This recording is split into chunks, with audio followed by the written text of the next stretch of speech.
Everyone, we are the Gratitude Girls. The Gratitude Girls are in the house. Hi, Lori. How are you? Hi, Catherine. I am wonderful. How are you? I'm fantastic. It's so great to be here and to talk about our subject tonight on such a powerful date. So it's 8/8.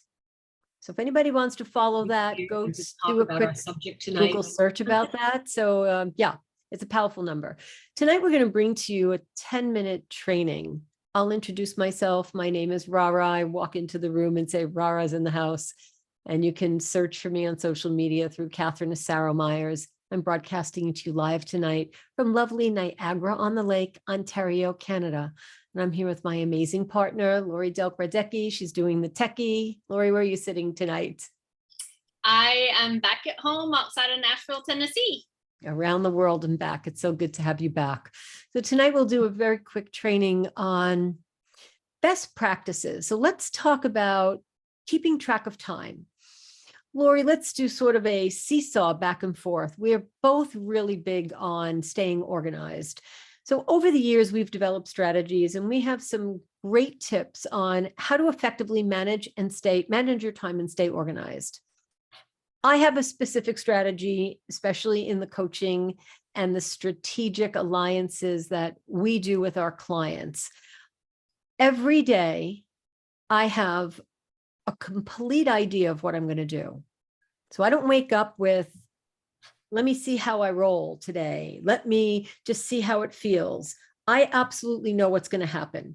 It's like I'm going to put a timer on right now. So for example, to stay organized, I will start with the timer and I'll know where I'm starting and when I'm ending. In the day, during the day, in the beginning of the week, and the end of the week. How about you, Lori? Yeah, exactly. I do the same thing. I am a timer freak. I am constantly setting timers for everything. And, especially with, Apple, iOS, click on Siri. Hey, Siri, set a timer for blank. And so that is my biggest thing is I constantly have timers going for everything to remind me.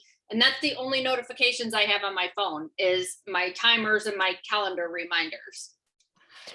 Right. If it's urgent, I do it right away. If it's not urgent, it's not even in front of me. So we are time management experts when it comes to that. If something is supposed to get done, ask a busy person, it will get done. Let's look at tip number 2. Daily collaboration tools. I'll share one with you that I really enjoy. It's called Jamboard. And it's a whiteboard. It's a Google product and it's free. So I'll go into a Jamboard and I will create whatever my vision is. It's white. I'll start with it white. I'll start to build it. I'll add pictures, images. I'll create something that has a bit of life to it. And I will add times and dates to it. And then I'll follow it. So this is one of many tools, but I like this as a collaboration tool. I also use it for myself when I'm sitting, getting my things organized, knowing where do I want to be, what do I want to do? And I like colors. So I do time block and I do color code and I use pictures that are inspirational to me and I upload them to Jamboard.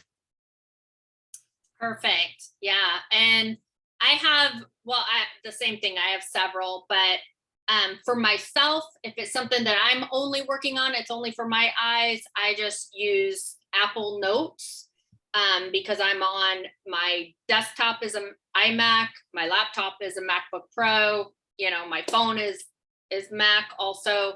So it just makes it easy. I can access it from any device, any of my devices that I have, I can access it from, and I can, still be able to get to it.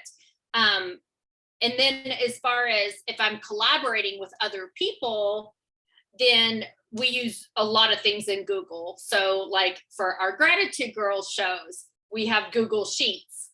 For our speakers, we have Google Documents.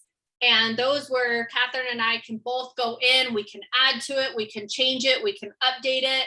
And we both have write access, author access, everything. So we don't have to send it back and forth by email. And did you get that? Did you save it? Oh, I forgot to save that one from the last time. We don't have to do all that. It's just all in the cloud for us. Love that. We've been doing this for a decade, so it's second nature to us. Ask someone how long they're doing something and if their system is working for them. And if it is, then ask them to coach you on how to do it, or ask us. We'll be happy to do that. So tip number 3, that throughout my career, Lori, and throughout my childhood, I've always considered myself a high-level performer. It's how I feel about myself. So I use tools to keep me on task.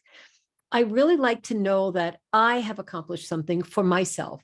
It's really important for me to know that I've jumped in first, that I've given it my all, and that if I'm done or finished early, I'm helping someone else. So for me, it's about the level of engagement where my head is in the game. It's almost like I'm playing for a medal. Like I go into something and I'm ready. I'm ready to help. I'm ready with an idea. I'm ready to strategize. I'm ready to pivot. This is my high level strategy. What about you? Right. Yes. The same thing. A funny, quick story, kind of weird, but my mom used to always say, I always do everything over the top. I've always been very competitive. I did jazz tap ballet as a child, cheerleading in high school. I was the head cheerleader, throughout my careers. I've been in different things and challenges with other people. And when I had my gallbladder out, most people go in the hospital, they're in and out the next day. I was in there for over a month. Same thing. Mom teased me and she's like, you have to always do everything over the top, don't you? That was one I wouldn't suggest doing over the top, but it is what it is. You're very thorough. So thank you for sharing that. Tip number 4. What do you do to maintain an organized workspace? So wherever you work, some people pick up their laptop and do this, they just go anywhere. I have a designated space. So I have a room called the bridge room, the gratitude room. For me, it's the bridge room. It's where my thoughts go from here to there. It's organized. I have a strategic way to put my phone, my mic, my lights. This is my setup. It's how I get into the groove. I have my calendar available to me. I have multiple ways to view something, and I work with digital cameras with, digital calendars. Actually, do have multiple cameras. And I use bells and whistles to notify me. I don't want to have to go and look for something. I want it to say, in 10 minutes, this is where you have to be. And I stay alert and awake. This is how I maintain an organized workspace. Right. So yes, me too. And I'm a little bit of both. So I do have my desk space right here. I'm talking to you right now on my iMac. I have actually a Dell desktop also. Graphics designer, I usually have several different things. My office is not all put together just yet because we're still moving back in. And actually, I kind of left my office as the last thing because I'm trying to get the whole rest of the house perfect. But it's almost done. But then I also have my laptop, and I love that I can take it with me no matter, my husband and I love to travel, and I can still work from wherever we're at in the world. And I can also, even if he's watching a football game, I can sit on the couch with him and I can work from my laptop and get some work done while he's watching some sports. And I can still sit next to him and have kind of quality time while he's watching the game. I love that. I take my phone and I sit next to my husband. So I've learned to really do a lot. I have a 13 Max Pro. That's sort of my go-to when I'm not sitting here. All right, let's talk about managing personal productivity, a little bit what you just said, and efficiency. So in high stress environments, maybe there's a difficult case or a client who has a time sensitive issue, or perhaps there's something that we've taken on. The first thing I do to manage my productivity and efficiency is I take care of me. I take care of my health, my sleep, my diet, my skin. When I'm stressed, you'll find me with the mud mask on. I'll be getting a manicure, pedicure. When I have deadlines to meet and things to get done, you'll see me getting, my hair blown out. I will take care of me in order to function. That is strictly where I start. I don't leave myself for last. What about you? Right. Yes, absolutely. Just like in the airport, in the airplanes, they say mask yourself first so you can help other people. Because if you pass out, you can't help your child. Right.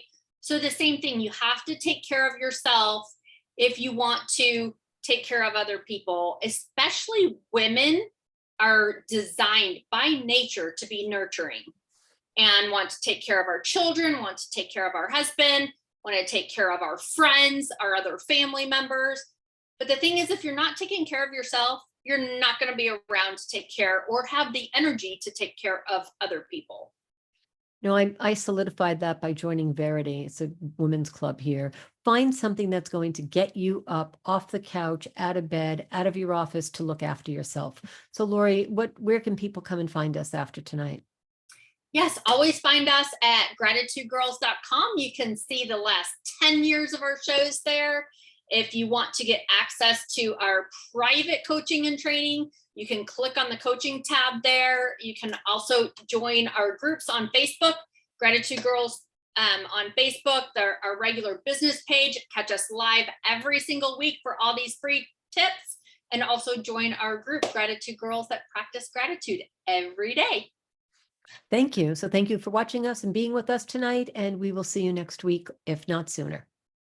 Night, Ciao. everyone. Good night.